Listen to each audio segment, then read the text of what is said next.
Terima kasih Anda masih bersama kami. Dan untuk Anda pemirsa yang baru saja bergabung, kami akan sajikan kembali 3 berita utama hari ini. Sebanyak 289 narapidana di rutan kelas 2B Donggala menerima remisi.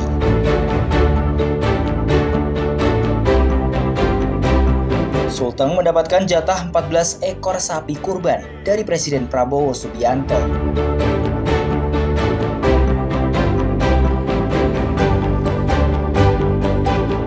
Harga garam di Kota Palu melonjak sejak beberapa bulan terakhir.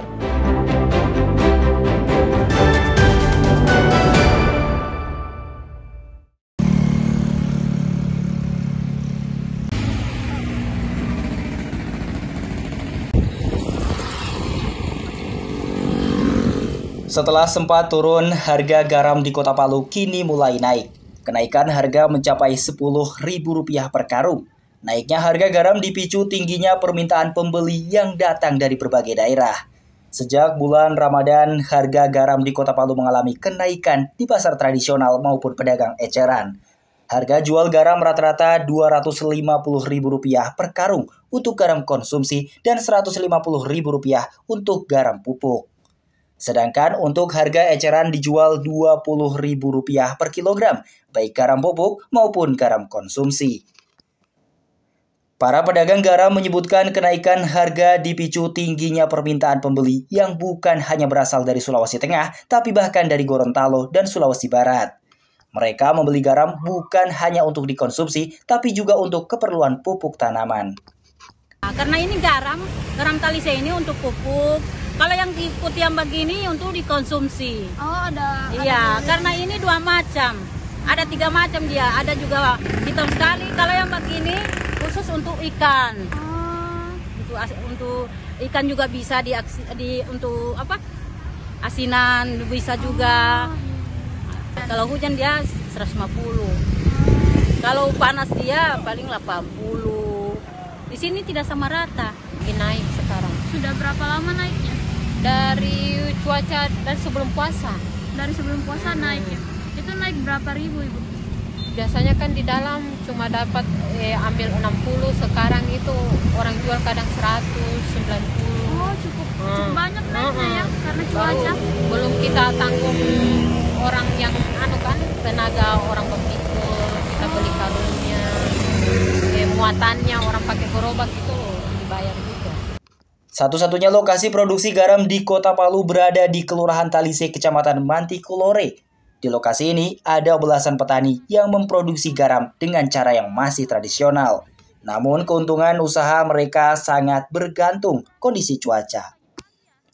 Para petani garam juga berharap adanya bantuan modal dan dukungan fasilitas dari pemerintah daerah agar usahanya tetap eksis. Sejak pasca gempa bumi dan tsunami September 2018 silam, jumlah petani garam di Talise berkurang dan hanya tersisa puluhan orang. Samsiar melaporkan dari Palu.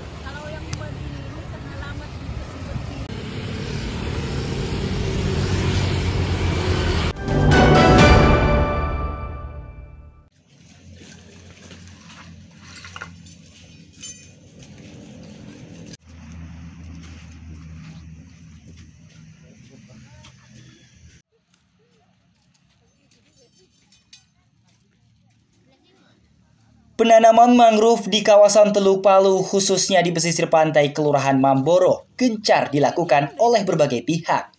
Kawasan ini sebelumnya rusak parah akibat dihantam tsunami September 2018 silam. Puluhan anggota komunitas pecinta mangrove bekerja sama dengan salah satu perusahaan BUMN melakukan aksi penanaman mangrove di pesisir pantai Kelurahan Mamboro Barat. Ratusan bibit dan propagul mangrove ditanam di lokasi sepanjang 1 km. Bibit mangrove dan propagul tersebut diambil dari Pulau Pangalasiang, Kecamatan Dampelas, Kabupaten Donggala. Lokasi tersebut merupakan salah satu pusat pembibitan mangrove di wilayah Palu dan Donggala. Lokasi pertama di Pantai Dupa dan lokasi kedua di Pantai Kelurahan Mamboro Barat. Bibit-bibit yang kita tanam ini diperoleh dari kelompok masyarakat Sepatu Perpat yang ada di Pulau Pangalasiang, Desa Pangalasiang, Kabupaten Donggala, dan kita tanam di sini jenisnya Rhizopora mucronata. Dan harapannya dari kegiatan ini semoga bisa merestorasi mangrove yang ada dan membentengi wilayah pesisir dari abrasi dan juga perubahan iklim serta naiknya permukaan air laut. Ini kegiatan yang sangat positif karena dengan adanya penanaman mangrove ini maka itu bisa menahan yang namanya abrasi, terus dengan adanya mangrove juga itu bisa melindungi ekosistem laut dan tempat berlindungnya hewan-hewan laut. Pokoknya sangat positif. Lokasi tersebut sebelumnya rusak parah setelah diterjang tsunami. Selain pemasangan tanggul, salah satu upaya mencegah kerusakan ekosistem pantai, juga upaya antisipasi dari ancaman tsunami. Kegiatan penanaman mangrove bertemakan Bersama Torang Jaga Laut, bertujuan untuk membentengi wilayah pesisir pantai Mamboro dari abrasi serta perubahan iklim. Kegiatan ini mendapat animo serius dari peserta. Rahma Inayah melaporkan dari Palu.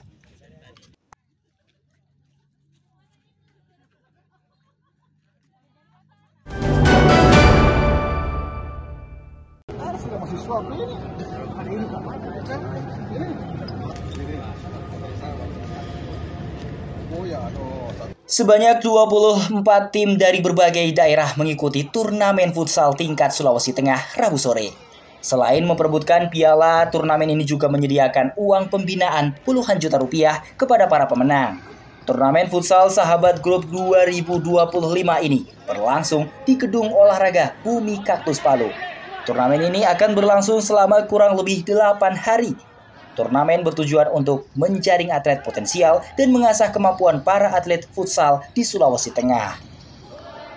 Turnamen ini sebenarnya itu dari pertama hanya duduk pertama, terus diskusi kenapa tidak kita buat turnamen daripada kita hanya menghadirkan turnamen satu, mending kita buat turnamen. Terus kalau untuk tim yang bertanding itu dari Sulawesi Tengah, jadi sesulteng dia. Pertandingan antar CPM FC dan DPS FC mengawali laga perdana turnamen futsal usai dibuka secara resmi.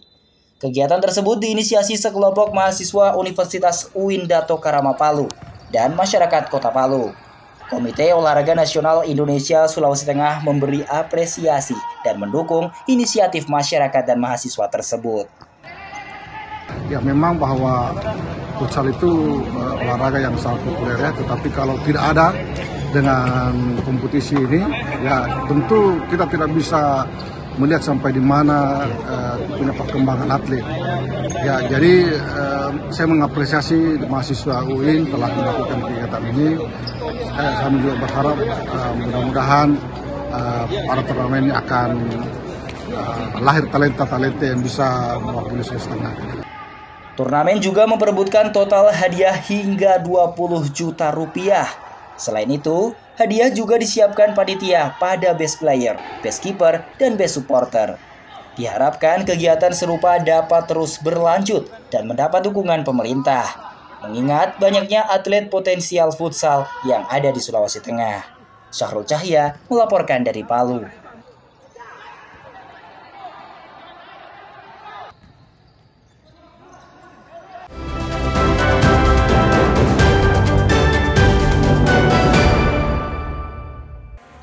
Informasi tadi mengakhiri kebersamaan kita di Berita Sultan hari ini. Mewakili rekan kerja yang bertugas, saya Aling Talamua mengucapkan terima kasih atas kebersamaan Anda. Selamat beraktivitas, sampai jumpa, Songgom Puasi, Tabe.